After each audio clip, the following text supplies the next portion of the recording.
di akhirat. Allah hina kita di akhirat seolah-olah Allah tidak mempedulikan kita. Allah tidak mempedulikan kita. Allah tidak di dunia lagi. Di dunia lagi Allah tidak memberkati amalan-amalan. Ibadat-ibadat yang kita lakukan tidak mendapat pahala.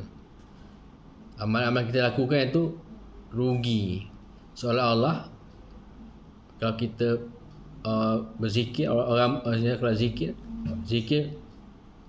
orang yang zikir hidup di sisi Allah SWT, orang tak berzikir mati di sisi Allah SWT. Kemuliaan itu seperti itu bersifat palsu. Kemuliaan seperti itu bersifat palsu untuk sementara sahaja. Seperti kenaikan pangkat, pujian dan sanjungan yang tidak wajar dan tidak diredai Allah SWT. Dalam hadis ini dikemukakan dua sifat khusus yang ditonjolkan yang hanya dimiliki oleh Allah SWT sahaja. Makhluk Allah tidak boleh merebutnya, menyamai atau menyekutuinya. Sifat tersebut adalah sifat izah, keperkasaan dan kemuliaan, dan sifat kibir, keagungan dan kebesaran. Ada sifat lain yang kadang-kadang makhluknya boleh bersifat dengan sifat itu sebagai pinjaman sementara dan bukan menurut hakikat yang sebenarnya. Seperti sifat kasih sayang, Rahman dan Pemurah Rahim. Kedua sifat yang disebut di atas diibaratkan oleh Allah sebagai pakaian dan selendang yang sudah tentu tidak boleh direbut, dipakai atau digunakan oleh yang lain. Perumpamaan itu semata-mata hanyalah untuk mendekatkan pengertiannya kepada akal kita sebagai makhluknya.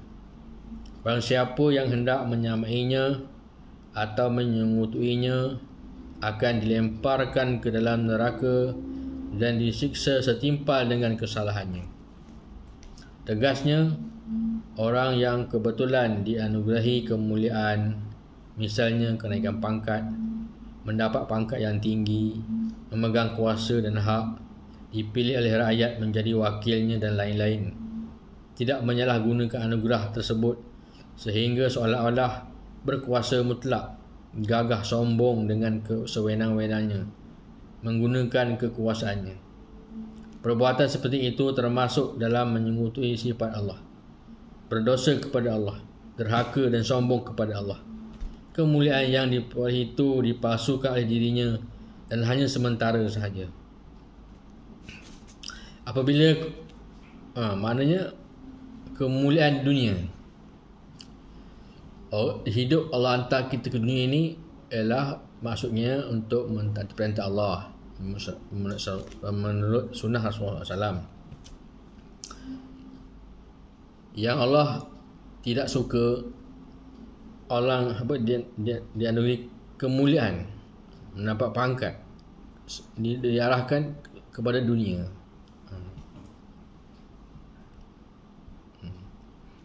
Apabila kemuliaan yang dicapai itu tidak dengan cara yang wajar, misalnya dengan paksaan, ancaman atau sogokan dan sebagainya, kemuliaan itu jelas tidak diredai Allah dan hanyalah palsu belaka. Mendapat cinta dunia. Kemuliaan bezalah. Orang yang mencari akhirat mendapat kemuliaan juga. Orang yang di dunia pun mendapat kemuliaan. Orang yang akhirat mendapat kemuliaan daripada Allah SWT. Orang di dunia mendapat kemuliaan daripada makhluk sesama manusia. Pangkat, harta, apa tadi beritahu? Kemuliaan dunia. Allah memberi kemuliaan orang beriman. Bila di akhirat esok, di dunia lagi Allah beri kemuliaan. Kemuliaan yang diperoleh dengan cara yang tidak benar bukan hal yang mustahil di dunia ini, tetapi perbuatan demikian termasuk dalam ancaman hadis tersebut. Orang yang mendapat kemuliaan, apalagi cara mencapainya, tidak diredai Allah, mengarah bersifat sombong atau takabur. Orang yang sombong atau takabur telah menyekutui sifat Allah dan perbuatan itu termasuk kejahatan besar yang tidak disukai masyarakat ataupun individu. Dalam Al-Quran digambarkan sebagai berikut. Demikianlah Allah